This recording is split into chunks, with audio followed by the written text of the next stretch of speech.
Hey guys, Troy Francis here in central London with another video. It was Christopher Hitchens who once famously said, you have to choose your future regrets, okay? You have to choose your future regrets. And he was right. We, not only do we have a choice about what our future regrets are going to be, but it's also, the onus is also on us to make that choice, right? Or actually, you could say the onus isn't on us to make that choice. You don't actually have to make any decision at all. But when you don't make a decision in life about what you're going to do, where you're going, what your direction is, then life has a nasty way of making up its own mind for you, and the outcome of that may not be what you want, okay? So you're better off choosing what you want to do, and in the words of Hitchens, or in the concept of Hitchens, deciding what you would most like to regret, okay? Now, when we think about dating, all right, so obviously a lot of the content, most of the content on my channel, dedicated to dating, try to help guys out there, just get, just have a better experience of dating in the modern age, or at least even some experience of dating in the modern age would be nice, because it seems increasingly difficult for people. And I think a big part of that, to be honest, is that we are becoming increasingly encouraged not to talk to one another, not to socialize, right? The idea that you could walk up to somebody and, start a conversation and say, hey, I think you look attractive, and see how they react, and if they react well, then maybe continue that conversation, get a phone number, arrange a date, etc. That very simple concept, which used to be the norm back in back in the prehistoric days of the 1990s and the early 2000s, just seems unfathomable to most people these days, particularly the younger generation, but not just them. I mean, also as well, older people as well, because we're all now so fixated on technology. That's just the way that people meet. We're on our phones the whole time, and everyone just assumes not only that's how it should be, but that's sort of how it has to be, right? There's not even, it seems, for many, not everybody, for many people, there's not even a conception that there's any other way to do it, that there's any other possibility of how to go about meeting new people and bringing them into your life. And again, if what you want to do is sit around and fiddle with your Tinder profile and get a few matches maybe a week if you're a dude, or maybe a month, and go on a couple of unsatisfactory dates every now and then and not have very much happen, if you're happy for that to be your outcome, then great, go for that, fine. But there's no point, obviously there's no point in watching videos like these or consuming this content, because what we really want to do, all of us, is we want to create more options in our lives, right? We don't want to just leave it up to the vicissitudes of some random algorithm run by a for-profit company to determine the success or otherwise of the love lives that we have, right? And that's what most people seem content to do. So on a very simple level, on a very basic kind of biological level, what will happen a lot is that a dude will be walking down the street, he maybe sees somebody that he thinks is attractive, he sees somebody that he's drawn to for some reason, maybe he just he likes her style, he likes the way that she looks or her comportment or whatever it is, and he thinks, God, wouldn't it be great if I could go and talk to her? Wouldn't it be great if I could go up and start a conversation with her? And he just doesn't do it because he hasn't got the balls, right? Or he doesn't know how to, or he doesn't think it's possible, or maybe he does watch some of this kind of content, he does know it's possible, he does understand that it's doable, but he lacks, as I say, the courage to do it in that moment. Or he thinks, okay, well, I'm going to let myself off the hook now, I'm going to leave it, next time I'll do it. Okay, it's always next time, isn't it? It's always like, okay, I'll let myself off now, but next time I'm definitely going to do it.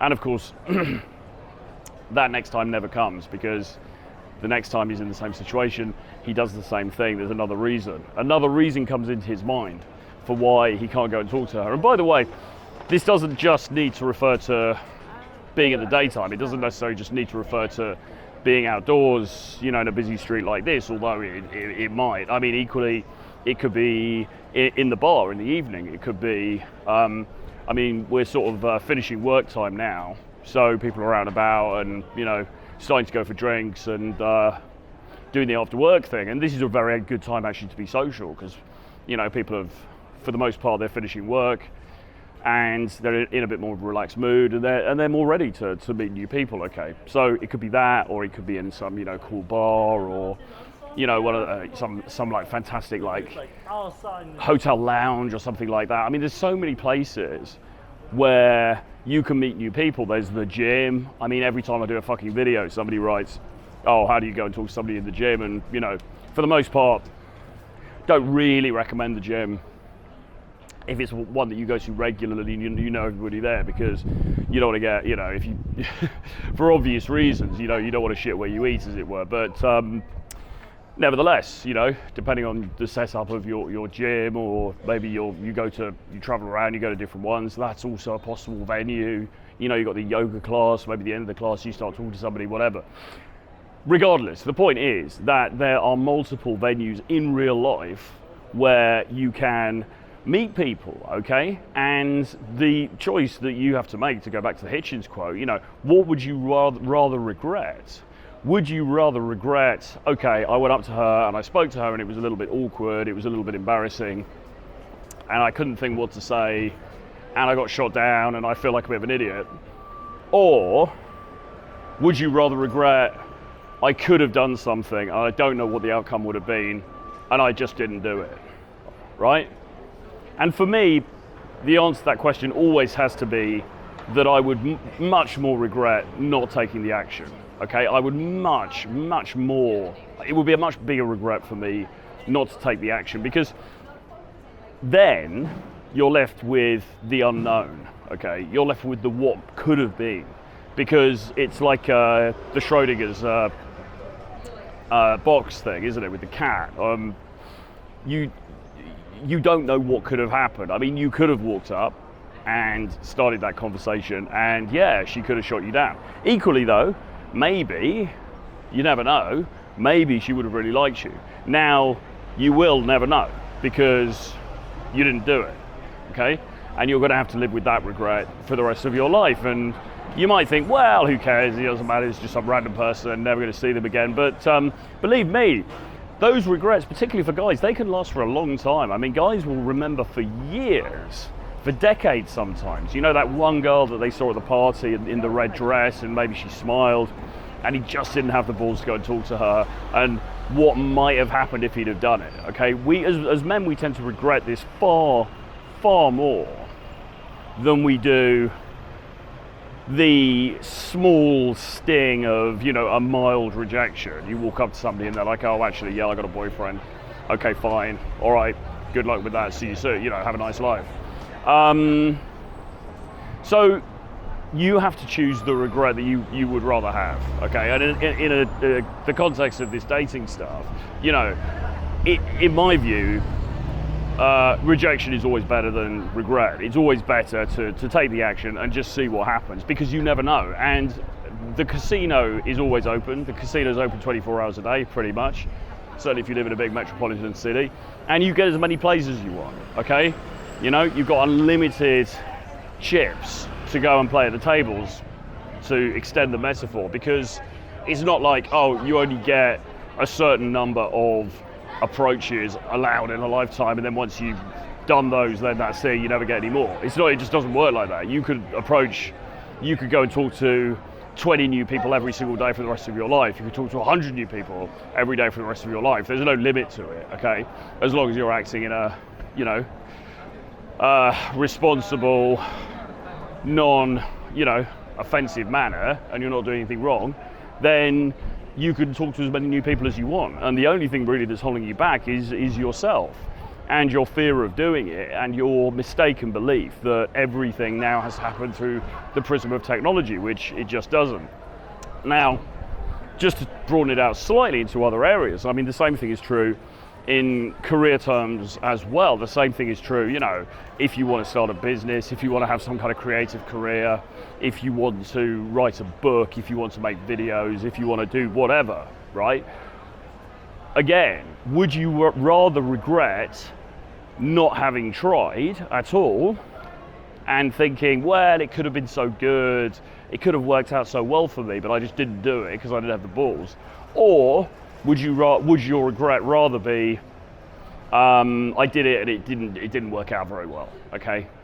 Again, I believe it's always better to at least try. And I was writing a tweet about this earlier because back in the day, people may know, I had a pretty big problem with alcohol. I used to drink a lot. I used to do a lot of drugs and things as well. And what that basically meant was, well, it meant a lot of things. It caused a lot of problems, but it sapped my confidence entirely. People have this idea that if you're high the whole time, you're going to be incredibly creative and incredibly prolific. Didn't really work like that for me. Basically, it just meant I sat around in a room and drank and did fuck all for many years. And as I say, because of the confidence-shredding nature of